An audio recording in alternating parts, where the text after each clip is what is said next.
Yeah. Hang on.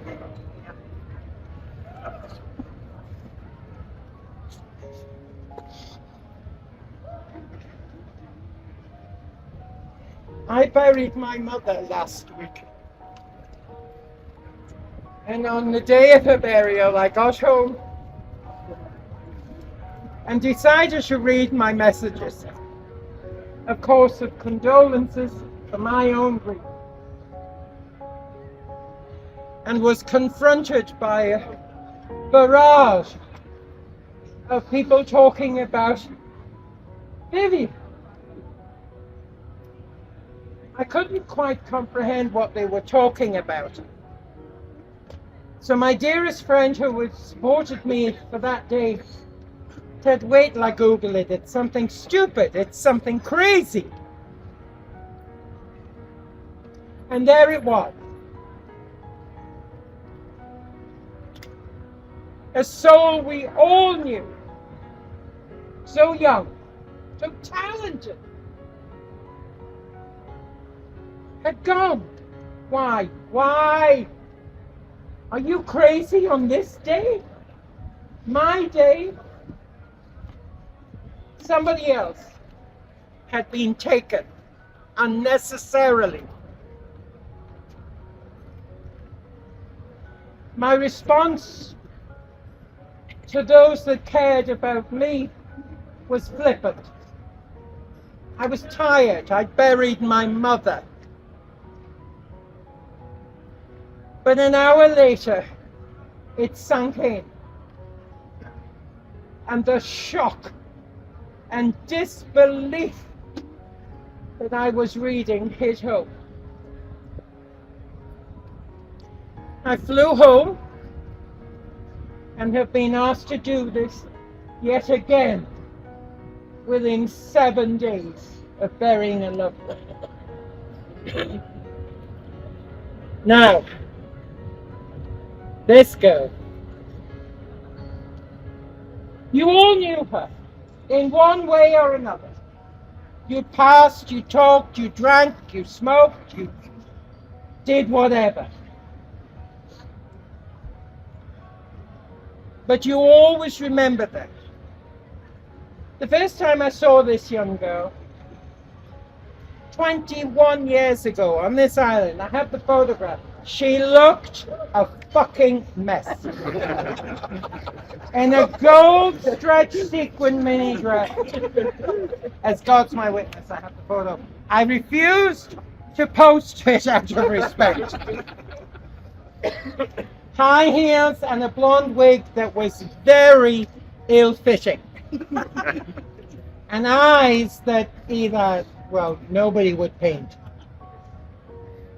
But I could see then the excitement, the joy of being somebody else. This man knew who he was, right from day one. I don't care what you say. He was so young when I met him. But he enjoyed the drag and knew exactly what it was all about. It was an illusion. Something where he could be anything other than what he really was. But of course, through that, we being human beings demanded to see who he really was. And the gossip started and the nastiness started. That must stop right now. We're none of us perfect. This guy, to me, we weren't close friends, was perfect. He knew what he wanted out of life. He knew where he was going from hell or high water. And he achieved it. He came to this island to extend his career, join in with other queens and have fun in the sun. He then got the phone. Come home. Your talent is needed in the United Kingdom. He took that call.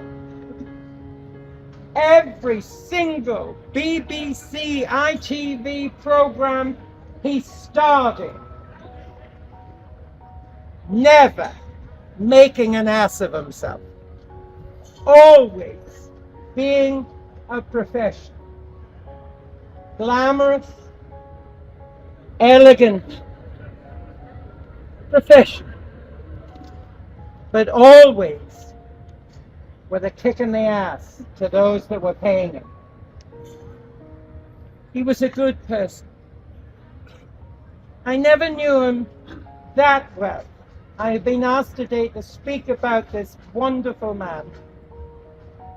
I'd only met him a few times. But every time I did, I knew this was an incredible human being.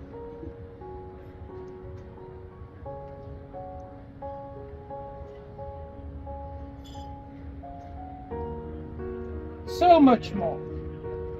We all know that. So much more he could have become. So much more. Huge. A huge stuff. But to what avail? Always been known as a drag. Shame on everybody that simply called this person a drag. This was a man of integrity, a crazy man who loved to have fun, but a man of talent and knew where he was going in his personal life and did damned well without the support of our locals. I've been asked to speak of him. As you can see, I was impressed by the Queen. I moved here many years ago and I've never moved.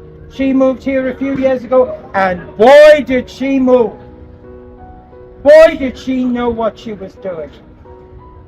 And nobody be under the influence that this was sheer luck. Not with this guy.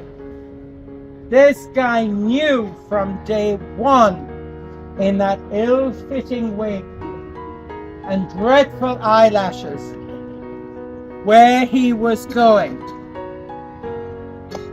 And we salute that.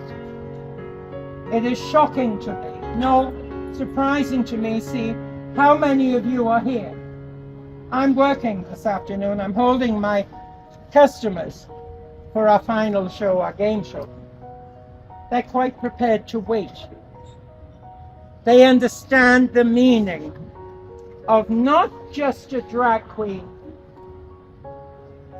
but the reason for it, the aspect of drag. It's not everybody's cup of tea. I can't stand her on stage sometimes.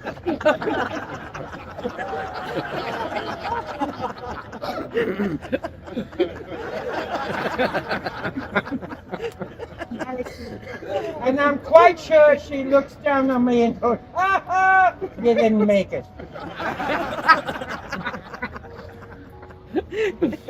But I'm pleased and honored that she calls me auntie and not mother. I'm quite happy with Auntie Bev. And to this Queen, she'll never be a mother to us here on the island, never be an auntie, but she'll be somebody that you should all be proud to have seen and met on an island in the middle of the Atlantic.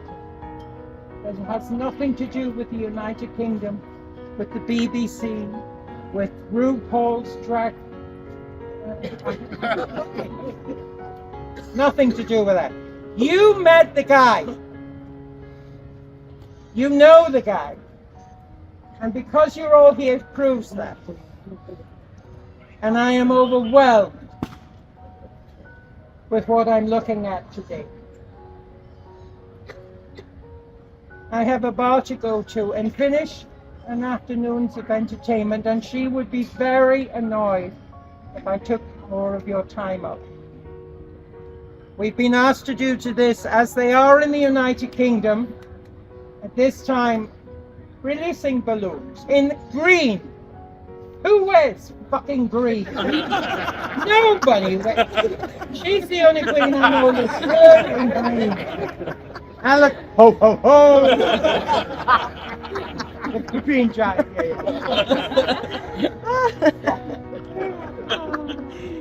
You've all done it. It is quite breathtaking to see this gathering. Thank you for asking me to speak. I had no idea I was going to do it.